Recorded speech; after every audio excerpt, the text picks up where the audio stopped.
Well, the Bryson DeChambeau experience delivered its latest chapter over the weekend at the BMW Championship. Patrick Cantlay knocking off the beefy Brotato chip in a 6-hole playoff at the BMW Championship. Let's look ahead to the Tour Championship now with Geoff Ulrich. Actually, Geoff, before we do that, how was Cantlay able to outlast the big bombing scientist this week? I mean, it's pretty simple. It's pretty simple, Emerson. When you never miss a putt, you're probably going to win some golf tournaments, especially on the PGA when you're like a top 10 player in the world already. Patrick Cantlay set the strokes gained record for strokes gained putting in a week. We saw what he did in the playoff, just hitting clutch putt after clutch putt. I can't remember what it ended up as, but I think he hit about 70 feet of must-make putts, either to win the tournament or to stay alive at one point. So all credit to Cantlay. He deserved to win. He made the clutch putts. But when you putt like that on the PGA and you're already an elite player, if you don't win, it's actually a huge shock. So, again, I mean, Bryson ran into a buzzsaw on the greens there last week. Yeah, I follow you on Twitter. You're an unbelievable follow, and your wealth of knowledge with a combination of humor, it's straight perfection. You did mention on Twitter you thought this would have been a bigger blow to Cantlay than to DeChambeau, who just couldn't seem to find the hole, missing putt after putt after putt. Sure, and look, you have to look at it from this way. I mean, we know Bryson can putt a little bit better than that. There's something left for Bryson there. At the end of the day, if he makes those putts, he had about 3 or 4 chances to literally close the door, put the nail on Cantlay and grab the win. He didn't do it, but he can go back home and look at himself in the mirror and say, you know what, if I just putted a little bit better, I win that event 9 times out of 9. Cantlay, on the other hand, I mean, if he hadn't won, I mean, how much better can you putt in a week? You can't. So again, all credit to Cantlay. The dude, mentally strong. I mean, it doesn't even begin to describe Patrick Cantlay last week. Absolutely must make putts, probably 5 times. He made them all. And we're not talking about like tap-ins here. We're talking 20 footers. So, but to not win there, Cantlay, and have that good a putting week, it would have been, I think, a little bit more devastating in the long run. So just my take. Very, very interesting week. Amazing playoff there at the BMW Championship. Yeah, it really was. And like you could tell those guys weren't huge fans of each other. Let's just put it that way. This week, though, Cantlay will start the Tour Championship as the top seed, and with a 2-stroke lead, as this event is the only one on tour that uses a handicap system, Geoff. So the number 2 seed will begin at 8 under and so on. Numbers 26 through 30 in the field of 30 begin with a 10-shot disadvantage at even par. This segment is called PGA Tour Pin Placement. So tell me where Cantlay will ultimately finish. I think he's ultimately going to finish 3rd this week, and here's why. He's got 2 players behind him. He's got 2 big hitters behind him. Guys are playing great tee to green, and Tony Finau and Bryson DeChambeau. And again, I really like Patrick Cantlay. He's got a great game. This is a really hard event to predict. I mean, we've got guys starting at different numbers. Who knows what their motivation is going to be? They're already, just cashing huge checks this week. But if I'm looking at this objectively and I'm saying I've got Tony Finau and Bryson DeChambeau, who are maybe in some of the best form of their life, chasing a guy like Patrick Cantlay, who can't possibly putt any better than he did last week. I mean, he literally can't. I do feel like he's going to get caught by at least one of these guys, and perhaps even 2. So I'm going to pick Patrick Cantlay to finish 3rd. I think the putter will cool off enough. And I do think that especially Bryson, who, look, everything was clicking for Bryson outside of those short putts in the playoff and stuff. I think that, at least one of these guys are going to pick him. So I'm gonna be, it's a bit of a dark horse pick, really, to pick Cantlay to not win. I mean, he's got a 2-shot lead, but I'm going to say he finishes 3rd this week.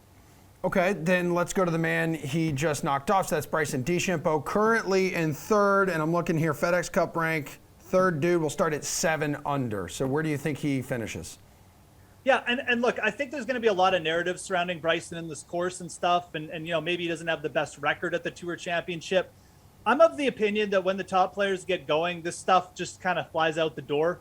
Bryson, he made, before we hit the BMW Championship, where, he put in the 60, the round of 60, he obviously got himself in a position late Sunday where he probably should have won.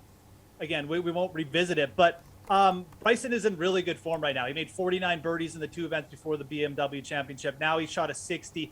This dude is absolutely clicking on all cylinders. He's going to be absolutely hungry for the win. I mean, all these guys are going to be hungry, but when you come off a devastating loss like that, an event you should have won, and then you get right back in the saddle. I just feel like Bryson's going to be going from the get-go here. He's only 3 back. This is the highest Bryson has ever gone into a Tour Championship, the closest he's ever been to the top. I think he gets it done. I think he wins this week. Wow. Okay. Jon Rahm. He will start 1 spot behind DeChambeau, but he's at 6 under, so he will be 4 back Patrick Cantlay. Where does he finish? We know he's not going to win, of course, according to you. That's right. He can't win because I've already handed out the winners on this here to Bryson. It's already been decided. We don't even need to do the tournament, Emerson. All right, go great. with my predictions. Yeah, we're done. Segment's over. Yeah, that's right. Okay. Let's start talking about football. Look, Jon Rahm to me, God, we're talking about like the best players in the world here. So there's a good chance Jon Rahm makes me look like an idiot this week and does end up winning. But if you really revisit, this has been just an unfortunate sort of late summer for Jon Rahm. He was in such good form. The Open Championship, T3, he almost won his 2nd major in a row. Then he had the COVID layoff. He missed the Olympics, came back, looked hot. Then he just kind of ran out of gas last week, and it just makes me wonder, is this guy not quite peaking, whereas you have guys like Bryson and Cantlay and Finau clearly peaking right now? He's starting 4 shots back. Like I said, I don't like the way he ended last week. Can he be in the mix? Absolutely. He's only 4 shots back. Rory McIlroy won this event 5 shots back 2 years ago. But with the way this guy ended last week and then the form of the top 3 players in front of him, I just think it's too much to ask. I'm just going to say that he finishes right around where he starts. I'm going to give him a 5th place finish. I think he's starting in 4th place. So I don't know. I guess he'll drop 1 spot. Did you see, no, first off, do you watch Ted Lasso? I do not. I do not have the Apple channel. I don't get paid enough. I mean, with all the salary going to you, Emerson, yeah. Just don't leave enough for me. It's just that Jon Rahm confirmed this past week that Dustin Johnson is the goldfish of the PGA Tour. Has the 10-second memory, so if something bad happens. It's the crickets. You don't need to roll that. It's a fact. I'm literally reporting the news because I'm the married man of an Emmy winner. Anywho, Colin Murray, currently 11th. Where does he finish? Oh boy, yeah. This is and again talking about tough finishes and guys who look like they're running out of gas here. I mean, Colin Morikawa kind of is like the poster boy for that right now. Now he's got. I don't want to say it's an excuse, but there is a reason for this. I mean, the dude, obviously had an injury a little bit. He's dealing with back stuff.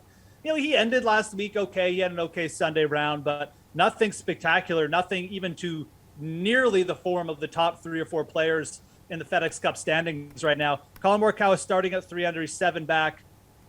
I mean, this is an elite player. He's the top 5 player in the world right now. But with him just being slightly out of form, you've got to sit back and say, I mean, is he really even going to make a run this week? He's already in the Tour Championship. I know there's lots of money up for grabs.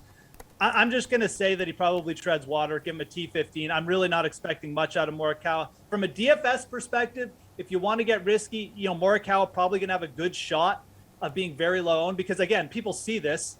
I mean, the playoffs are all about momentum. Morikawa has none, and then he's been dealing with back stuff. So he'll probably be very low owned. But I'm going to pick him to just kind of tread water or maybe even, tread under the water a little bit with the T15 finish. All right, last guy here we will talk about is a man you worship. He will start at 3 under. That is 7 back of Patrick Cantlay. That's going to be Louis Oosthuizen. So he's currently in 14th place. Where does he finish? Louis, again, another player who he walked into last week. He had to skip the first playoff event. He had neck issues. Apparently, Louis could barely play golf on Wednesday before the tournament started. So for him to come up and put in like a 3rd round 64 and a final round 69, I mean, you actually look at the stats of Louis, 15 in strokes gain approach. I have a little bit more confidence. And again, Emerson is laid out. I do have a bias here, but I do have more confidence here in Louis showing up this week. I mean, he at least showed us something last week with that 64, I think. So I'm going to say Louis gets in the top 10. I think he's probably going to be a sneaky pick this week. People probably a little bit off him just because, again, with the withdrawal factor. But, these guys do have to finish the event here. I mean, there is a lot of money up for grabs. You get yourself into a top 5 position. We're talking, millions of dollars swing here. So I like Louis this week. I think that, again, I'm going to peg him for a top 10. He's starting at -3.